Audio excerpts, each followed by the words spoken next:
fait, nous allons continuer l'étude de dimanche dernier.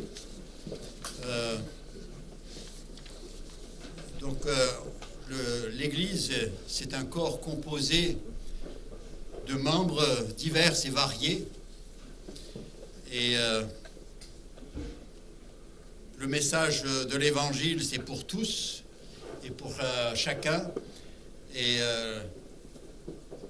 quelque chose que les apôtres n'ont pas compris tout de suite, mais le Seigneur a fait le nécessaire pour qu'ils le comprennent. Il leur a donné les signes, il a montré l'œuvre et la transformation qui était nécessaire pour qu'ils puissent voir que c'était pour tous.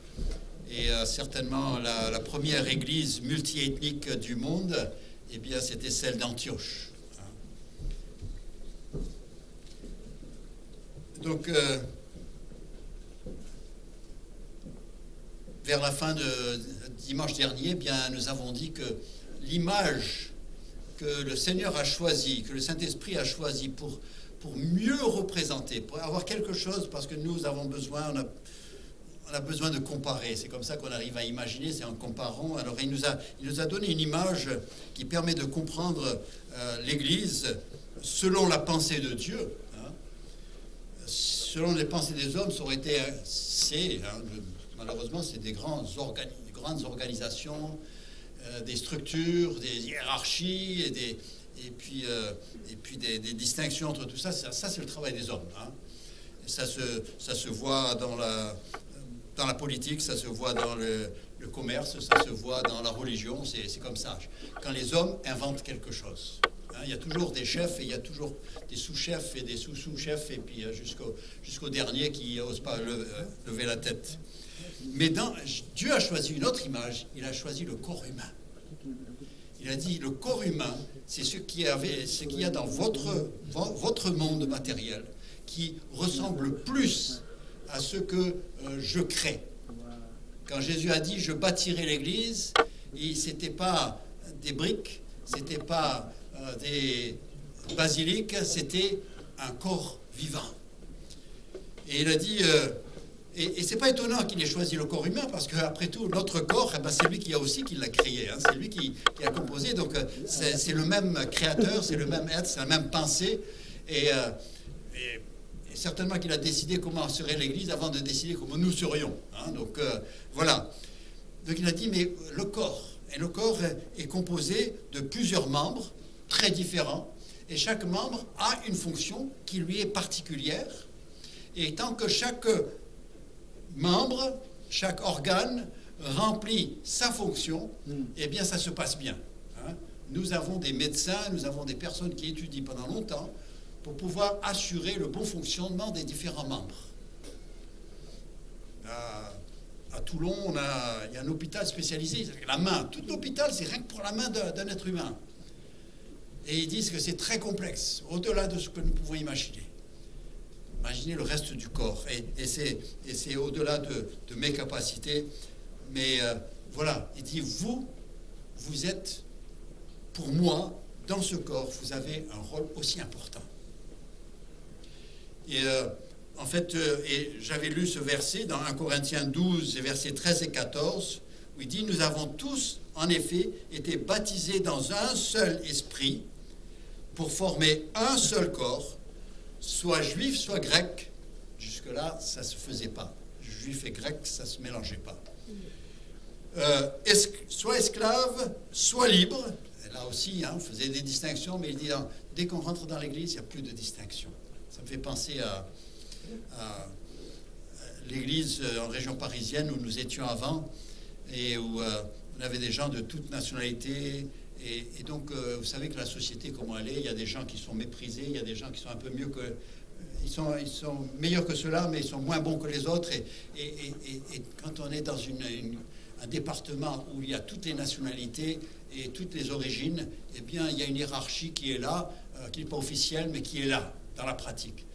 Mais c'était extraordinaire comment toutes ces personnes, quand ils rentraient dans l'Église, ils laissaient tout ça à la porte.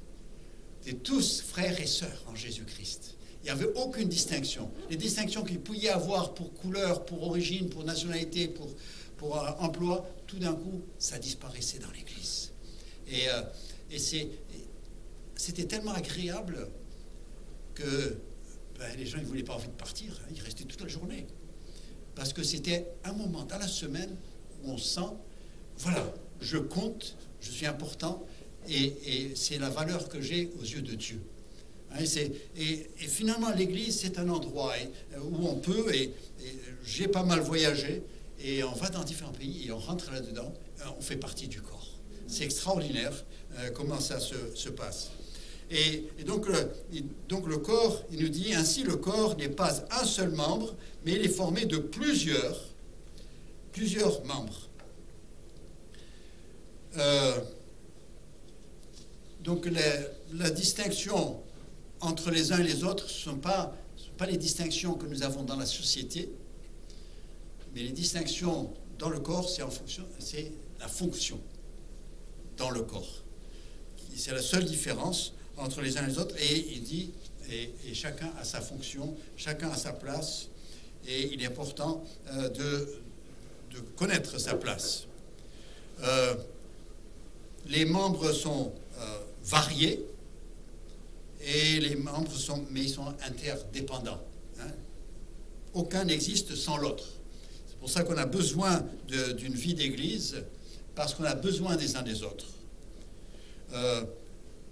Variés parce qu'on a des fonctions différentes, interdépendants parce qu'il y a un don spirituel qui est là pour les autres.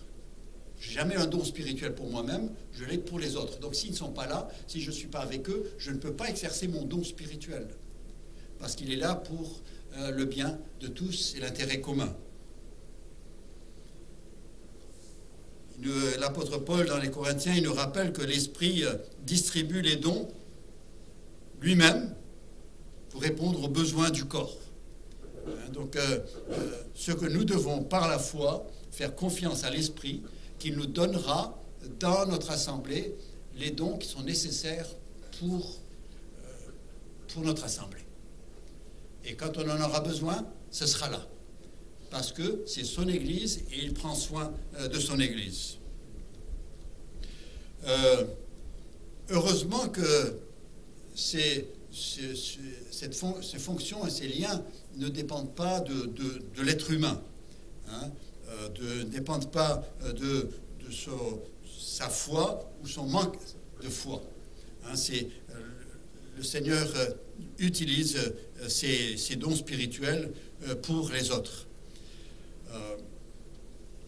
Vous regardez chaque église locale, hein, une église locale, c'est la représentation dans un lieu géographique du corps de Christ. Le corps de Christ et tout, et après, il est représenté dans différents endroits, et c'est l'église locale. Si vous regardez dans l'Apocalypse, vous avez 7 églises. Vous lisez la description, chacune est très différente. Chacune a ses défauts, chacune a ses points forts. L'Esprit dit, voilà, j'ai vu ça chez toi, j'ai vu ceci, j'ai vu cela, mais bon, il y a ce problème. Et l'église terrestre, l'église locale, eh bien chacune a sa personnalité, chacune a ses défauts. Il faut les travailler, il ne faut pas se contenter de cela. Et elle a ses points forts et l'œuvre que le Seigneur a fait dans chacune des églises. Même les églises dont l'apôtre Paul a été le fondateur, eh bien, l'église de Corinthe, ce n'était pas l'église d'Éphèse, ce n'était pas l'église de Philippe, c'était pas, chaque église était différente. Elle avait des points forts et des points faibles. Et le Seigneur, donc, si vous cherchez une église parfaite, eh bien, vous mourrez avant de la trouver. Et si vous la trouvez, si jamais vous la trouvez, ne rentrez pas parce qu'elle sera plus parfaite. Mais Dieu est à l'œuvre. C'est-à-dire, l'église locale, c'est un chantier où le Seigneur est à l'œuvre. Il est en train de travailler avec différentes personnes et de les transformer à son image. Et ce que une église vivante, c'est là où la transformation est en train de se faire et avance et progresse. De plus en plus, et bien sûr, lui nous transforme à son image. Le risque, il y a toujours ce risque que les choses dégénèrent. Le risque est toujours présent parce que la chair veut toujours se montrer. Hein. Même dans une église, la chair, elle est là. Hein. Et si vous ne l'avez pas vu, tant mieux pour vous. Mais un jour, vous le verrez. La chair veut paraître. Et elle veut paraître dans l'église. Et nous devons tout faire. Et c'est à la responsabilité de chacun de maîtriser sa chair pour que l'Église puisse jouir de cette œuvre du Seigneur. Il dit dans Romains 12, versets 3 à 5, il nous dit « Par la grâce qui m'a été donnée, je dis à chacun de vous de n'avoir pas de lui-même une trop haute opinion. » Premier problème, ça peut arriver. Mais de revêtir des sentiments modestes. S'il le suggère, c'est que c'est possible. Selon la mesure de foi que Dieu a départie à chacun. Car, comme nous avons plusieurs membres dans un seul corps et que tous les membres n'ont pas la même fonction, ainsi, nous qui sommes plusieurs, nous formons un seul corps en Christ et nous sommes tous membres les uns des autres. Donc Dieu a bien structuré la chose, il a bien fait la chose, mais après c'est à chacun de s'évaluer, de se regarder et de voir si la chair n'apparaît pas. Et même si hier elle ne paraissait pas, mais elle peut apparaître aujourd'hui. Hein, et combien de fois, peut-être pas vous, hein, mais moi oui, hein, je lutte constamment. Hein. Nous sommes dans ce corps pour servir les autres.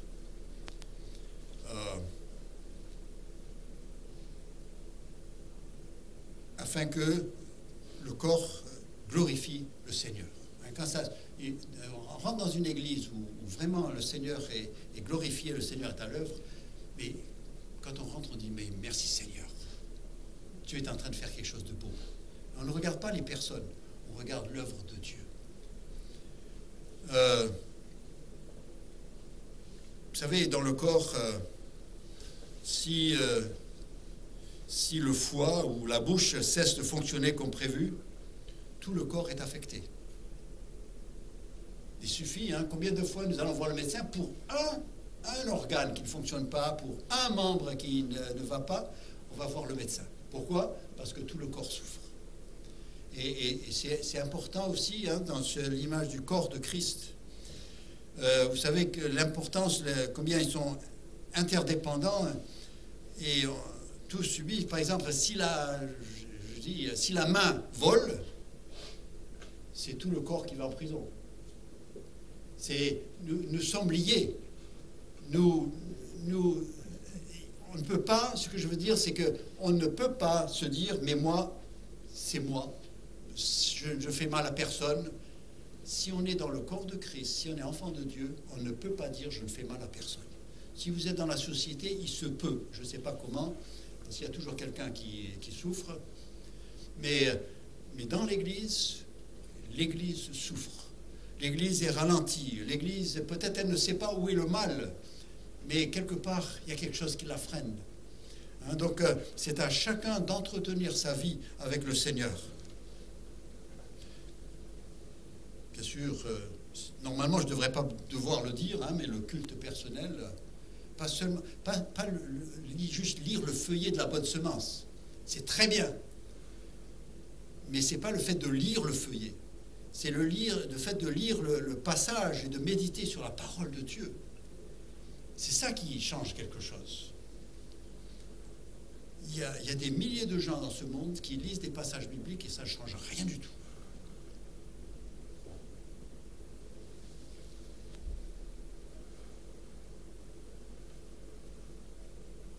Afin d'éviter des problèmes dans le corps, eh bien, je ne vous ai pas fait ouvrir la Bible encore, mais bien qu'on l'ait cité, mais regardez avec moi dans Romains chapitre 12.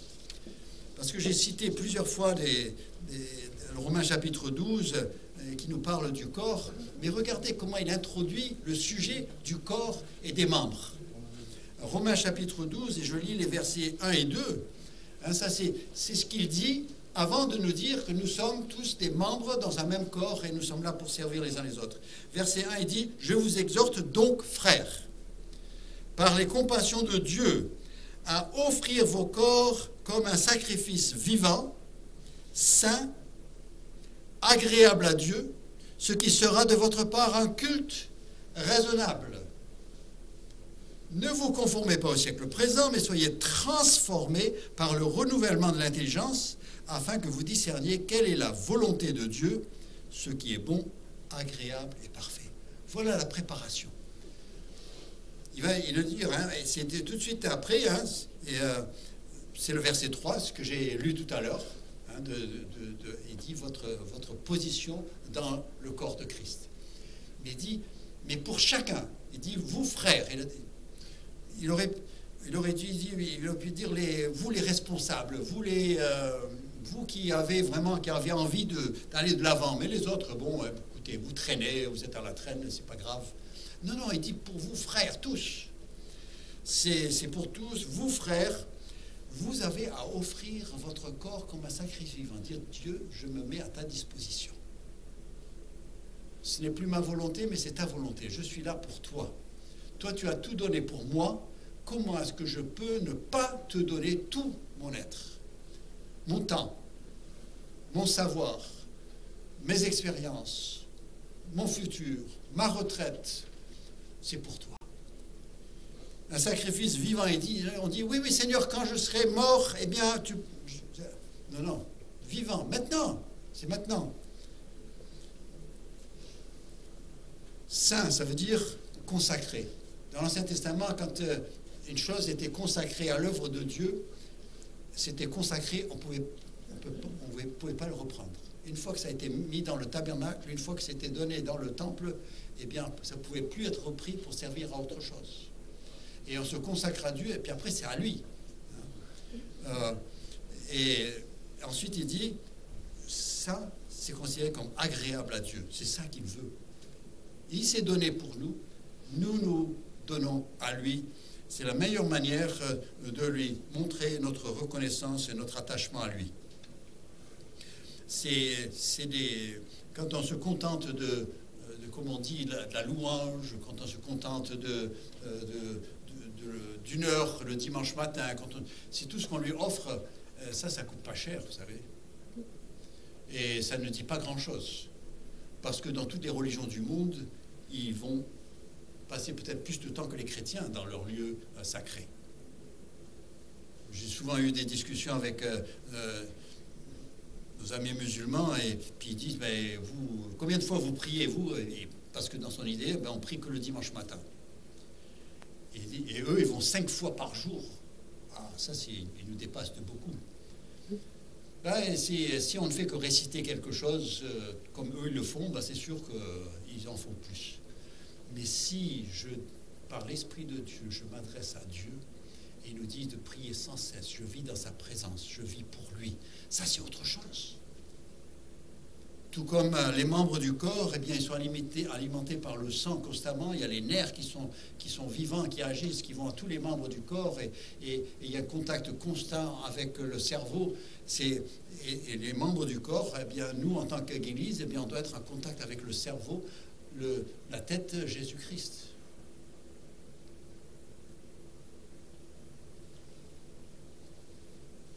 Il dit surtout, surtout, ne vous conformez pas au siècle présent, c'est-à-dire ne rentrez pas dans le moule que le monde vous impose. Déjà, ils ne sont pas bien, ils ne sont pas heureux dans leur moule. Ils arrivent à s'offrir du plaisir. Ça coûte cher, ça coûte de plus en plus cher. Et puis on le paye avec notre santé souvent, les plaisirs qu'ils nous proposent. Et on le paye avec nos mariages. Et on le paye par des enfants qui sont négligés, les plaisirs qu'offre le monde. Mais lui nous donne la joie, un but pour lequel nous vivons et nous existons. Je sais que je fais partie d'une cause éternelle. Il dit en fait, soyez transformés, le renouvellement de l'intelligence. C'est-à-dire que votre pensée, tout ce que vous saviez, vous le repensez à nouveau. Les faits, on les garde, mais vous savez, les mêmes faits, 2 personnes peuvent déduire des choses différentes. On vit tous dans le même monde et vous n'avez pas deux philosophes qui voient exactement les choses pareilles. Pourtant, ils voient les mêmes réalités. Eh bien, pour nous, c'est une question de nous aligner sur la pensée de Dieu. Les mêmes faits, nous vivons dans ce monde, un monde réel. Hein, le chrétien n'est pas appelé à vivre dans les nuages et dans les vapes, mais à avoir les pieds sur terre comme Jésus avait les pieds sur terre, et en même temps en constante communion avec le Père Céleste. Il dit offrir vos corps comme un sacrifice vivant. Ne vous conformez pas aux expériences, mais soyez transformés. Le mot, c'est métamorphoser. Vous savez, quand on subit une métamorphose, on ne peut pas retourner à l'état d'origine. Vous n'avez jamais vu un papillon redevenir chenille. Un enfant de Dieu qui a été transformé ne doit pas pouvoir retourner à son état précédent. Et si jamais il essaye, pour ceux qui ont essayé, eh bien, ils sont plus malheureux que les autres du monde. Un chrétien qui retourne dans le monde est plus malheureux que les gens du monde. Eux, ils ont un certain plaisir quand même. Ils peuvent. S'ils ont de la santé, s'ils ont de l'argent, s'ils ont un bon poste, si tout ça, ils arrivent à avoir un peu heureux quand même. Dieu, dans sa grâce, il permet cela. Ils peuvent jouir du soleil, ils peuvent jouir d'une santé, ils peuvent... Mais ne leur parlez pas de la mort. Il nous dit c'est le renouvellement de l'intelligence afin de pouvoir discerner quelle est la volonté de Dieu. Ce matin, je lisais les méditations et d'une importance. Il dit, êtes-vous en mesure de constamment discerner la volonté de Dieu pour votre vie? Ou est-ce que c'est une exception? Pour Jésus-Christ, c'était une chose de tous les jours. Bon, c'est vrai qu'il passait du temps. Il se levait tôt le matin et pendant que les autres étaient encore en train de dormir, et il allait parler avec son Père. Si lui le faisait, combien plus nous avons besoin de le faire.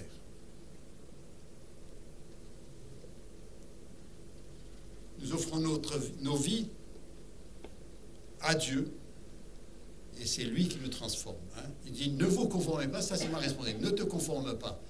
Mais soyez transformés, ça c'est une chose que je subis. Je le laisse faire. Je lui donne l'autorisation de travailler dans ma vie. Romains chapitre 12, verset 3, donc je lis le verset suivant. Il dit, par la grâce qui m'a été donnée, je dis à chacun de vous de n'avoir pas de lui-même une trop haute opinion, mais de revêtir des sentiments modestes selon la mesure de foi que Dieu a départie à chacun. Le chrétien ne doit pas surestimer ses capacités.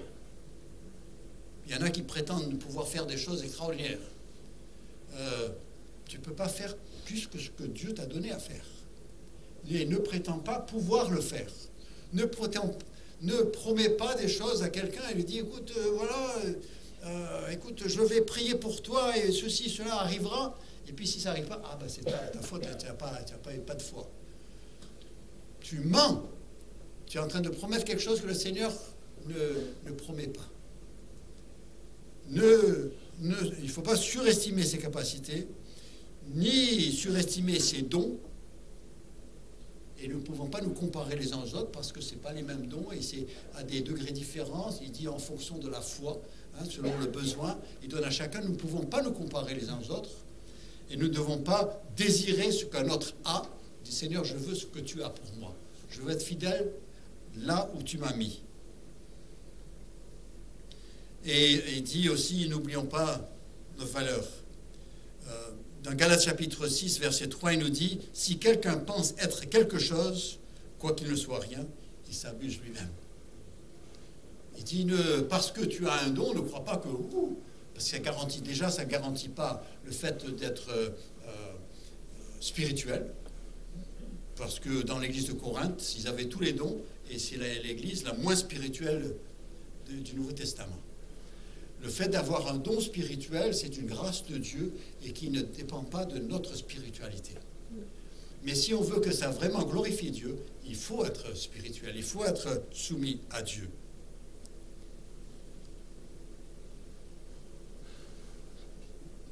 N'oublions pas que nous sommes les bénéficiaires d'une grâce de Dieu. Si tu as quoi que ce soit, c'est une grâce. Et quand on a reçu une grâce, on ne se vante pas.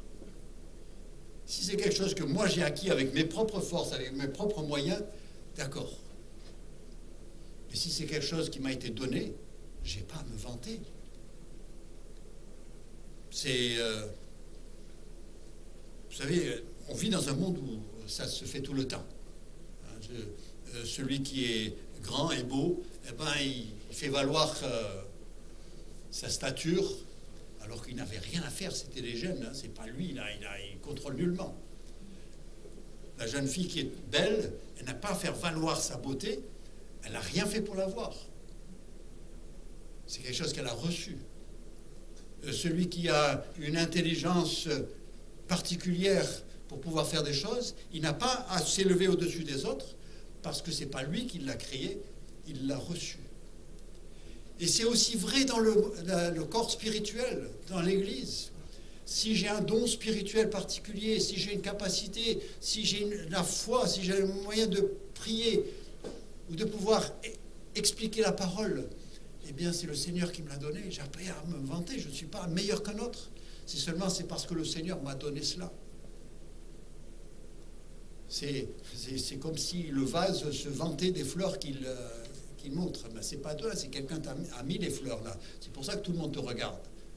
Et toi, tu n'y apportais rien du tout.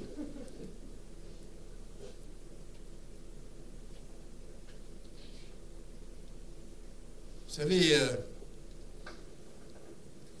dans 1 Corinthiens chapitre 4, versets 6 et 7, il dit « Car qui est-ce qui te distingue?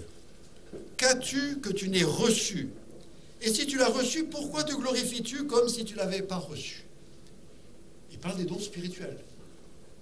Il dit mais ça t'a été donné. Donc ne te glorifie pas, ne t'élève pas au-dessus d'un autre. Et ne crois pas que tu as quelque chose que l'autre n'a pas. Non, tu es son serviteur. Parce qu'on t'a donné une capacité pour servir les autres. Et tu es là pour servir les autres.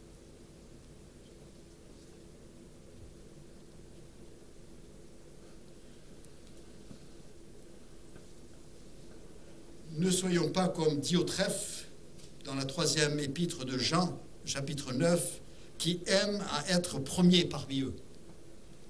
Il s'est développé une réputation, et il dit, vous vous rendez compte et que, vous savez combien de gens ont lu ça depuis? Diotrephe, celui qui aimait être le premier parmi tous. Il n'y a pas beaucoup de monde qui nomme leur garçon Diotrephe. Mais vous savez, mais nous vivons dans un monde où tout le monde veut être premier. Il veut être vu. Il dit, mais ça, dans l'Église de Jésus-Christ, non. Il n'y a pas. Il y a des responsabilités, certains ont des dons plus voyants que d'autres, mais ça ne change rien. Le foie, par exemple, il ne se voit pas, personne ne le voit. La plupart d'entre nous, on ne sait même pas à quoi ça ressemble. On a vu des foies de poulet, des foies de vache, mais bon, après, on ne sait pas le nôtre à quoi il ressemble. Mais il est drôlement important, parce que sinon, vous allez passer au jaune. Hein.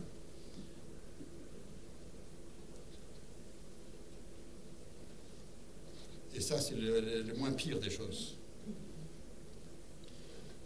Vous savez, Paul écrit 1 Corinthiens chapitre 12, verset 21, il dit, l'œil ne peut pas dire à la main, je n'ai pas besoin de toi. Ni la tête dire aux pieds, je n'ai pas besoin de vous. La tête irait nulle part sans les pieds. Et les pieds ne sauraient pas où ils marchent si ce n'était pas pour les yeux. Et il dit, surtout, vous ne devez jamais penser qu'on n'a pas besoin de l'autre. Il n'y a personne dans l'Église dont on n'a pas besoin. En fait, c'est de notre intérêt de vouloir aider chacun à remplir au maximum les capacités que le Seigneur lui donne. Entre parenthèses, je fais une distinction entre talent et don spirituel. Nous avons tous peut-être des talents. Pour certains, ils n'ont pas découvert encore, mais l'idéal pour notre système scolaire, c'est de pouvoir aider à chacun de trouver son talent et de le développer. notre monde commercial, il a des talents qu'il recherche et puis les autres, c'est pas important. Hein, il y a certains talents qui se payent cher et d'autres talents qui se payent pas cher. Vous arrivez à déplacer un ballon rond sur un terrain, ça c'est cher, ça. Ça c'est un talent. Ça c'est utile. Hein, dans notre monde. Vous savez démonter un ordinateur, c'est déjà pas mal. Vous savez faire de la haute cuisine, ça, en France c'est important. Hein. Il y a d'autres pays où c'est pas important, mais en France c'est important. Hein. Mais un talent, c'est quelque chose qui est là et qu'on développe, qui vient à la première naissance, la naissance physique. Le don spirituel, c'est quelque chose qu'on reçoit à la nouvelle naissance, la naissance spirituelle. Et le Seigneur, là déjà, il le donne. Donc, si je suis né de nouveau, j'ai une fonction, j'ai une place, et c'est à moi de découvrir, et c'est aux frères et sœurs de m'aider à découvrir, à développer, et d'aller aussi loin que possible avec le don que le Seigneur a donné. C'est triste quand on doit arriver au point où il y a que 10% qui font les choses, et les autres, ils sont là, ils sont observateurs. J'ai travaillé dans l'église à Saint-Denis, je voulais un maximum de gens qui aient des responsabilités dans l'église. Je me rappelle une fois, on a rassemblé seulement les gens qui avaient part à l'enseignement.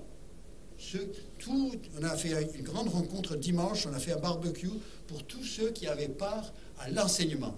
Que ce soit depuis la crèche, parce que c'est de l'enseignement dans la crèche, jusqu'aux anciens. Et on a rassemblé 50 personnes. Il y avait les assistants, il y avait tous ceux qui avaient une part. Et j'ai dit, ben, on commence à bien faire les choses. Parce que tout le monde est content parce qu'il sait qu'il fait partie de ce groupe-là. Bon, après, il y avait ceux qui font la sono, ça c'était une autre équipe. Après, il y a ceux qui font d'autres choses. Ça, on met en valeur chacun. Et c'est ça, c'est vers cela que nous voulons tendre. C'est ça l'image que Dieu a de l'Église.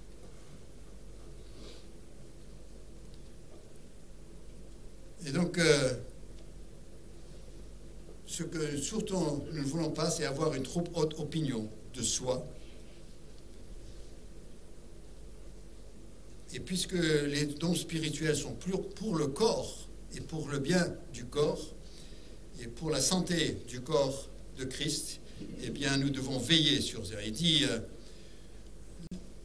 veillez les uns sur les autres pour vous exciter à la charité et aux bonnes œuvres. N'abandonnons pas notre assemblée, comme c'est la coutume de quelques-uns, mais exhortons-nous réciproquement, et cela d'autant plus que vous voyez s'approcher le jour. Il dit, parce que tu t'absentes, eh ben, c'est la main droite qui n'est plus là. Bon, le corps, c'est sûr, il ne va pas mourir, mais il lui manque un membre. Et puis s'il y a un autre membre qui va de l'autre côté, il dit, moi, non, je suis bien comme ça, on ne m'a pas dit merci. Donc, bon, ben, je ne fais plus rien. Et tu sers qui? Vous savez, c'est là, quand nous comprenons, ce n'est pas seulement une question de salut. Le salut, la mort de Christ sur la croix et le salut qui nous donne, ça, c'était pour pouvoir mettre la chose en marche. Ça, il a écarté les problèmes, il a écarté le projet de péché pour pouvoir faire un travail. Le salut, c'était juste, on se lave les mains pour pouvoir travailler à la cuisine, c'est tout. C'est ça l'Église de Jésus-Christ. Et c'est important, et nous avons tous un rôle important. Et vous savez, vous et moi, on ne sait pas encore ce que Dieu peut faire au travers de personnes comme nous dans cette région. Mais on a besoin de s'offrir comme des sacrifices vivants à lui. Surtout, ne cherchons pas à faire semblant d'avoir un don spirituel. Parce que ça arrive aussi. Et après, là, vous êtes en train de tromper le corps. Vous le faites croire que vous pouvez faire, et puis en fait, il n'y a rien du tout.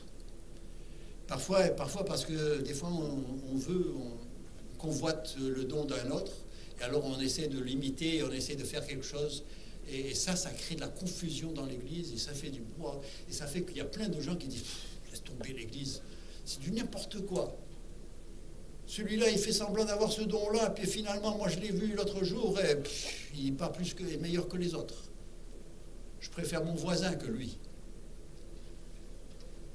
Ne faisons pas semblant d'avoir un don spirituel, parce que c'est de la tromperie.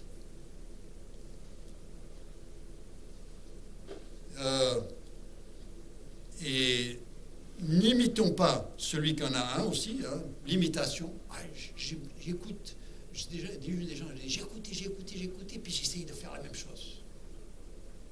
Et on essaie d'imiter les prédicateurs, on essaie d'imiter des dons spirituels, on essaie d'imiter des impositions de main, on essaie de... Il dit, si tu n'as pas reçu, ne le fais pas. C'est de la tromperie, et au sein du corps de Christ. Et surtout, puisque ce n'est pas l'Esprit qui l'a donné, eh bien c'est d'aucune utilité au corps. Vous savez, il y a dans les Actes des Apôtres, il y a un homme qui a vu un don. Et il a désiré. Il s'appelait Simon. Simon le magicien. Et il a vu comment Pierre imposait les mains et les gens recevaient une puissance de l'Esprit. Ça, si je pouvais faire ça, ce serait pas mal. De pouvoir imposer les mains et puis oh. Il a été trouvé Pierre dans un coin, il a dit, Pierre, je te donne de l'argent, tu me donnes ce don. Et Pierre, là, il n'a pas répondu poliment. Hein. Il a dit que tu meurs, toi et ton argent, et tu es dans une situation, je ne sais même pas si tu pourras demander pardon pour avoir pensé que tu pouvais acheter un don de l'esprit avec de l'argent. Il dit, là, tu as commis une faute très grave de vouloir avoir un don spirituel, mais par moyen autre que le fait que le Saint-Esprit te le donne. Il dit que ton argent périsse avec toi. Tu es dans un fiel amer. Plaide le pardon de Dieu, mais je ne sais pas, c'est grave, très grave. Vous savez, lui, c'était peut-être le premier dans l'Église qui a commis cette faute, mais il y en a eu beaucoup depuis. Hein. Et des gens qui se nomment apôtres et prophètes, et ceci et cela, et prétendent des dons et des guérisons, et préfèrent du parler en langue, et puis de prédication, et puis de... Il y a tellement de faux qu'on ne sait plus où reconnaître le vrai, presque. Et heureusement que le Seigneur, vous savez, ça me fait penser à cette parabole du Seigneur où il y avait le livret qui était semé avec le blé. Il a dit, je sais, l'ivraie, moi je vois l'ivraie, mais mes serviteurs ne peuvent pas distinguer l'ivraie du blé encore. Donc on va le laisser pousser ensemble. Et vous savez, c'est ça l'Église de Jésus-Christ aujourd'hui. On a de l'ivraie, on a du blé, on a de l'ivraie. Et Dieu il dit, bon, on ne va pas arracher ça parce qu'ils vont avoir du mal à distinguer. Donc on laisse. Mais un jour, je ferai la différence. Moi, je saurai faire la différence. Et vous savez, je n'envie pas ceux qui ont fait de l'imitation. Je préfère être rien dans l'Église de Jésus-Christ, mais être vrai, qu'avoir un don très voyant qui rapporte de l'argent, parce qu'il y a certains qui rapportent de l'argent, hein. Et d'être rejeté par le Seigneur. Il vaut mieux être le dernier dans le ciel que le premier parmi les hommes.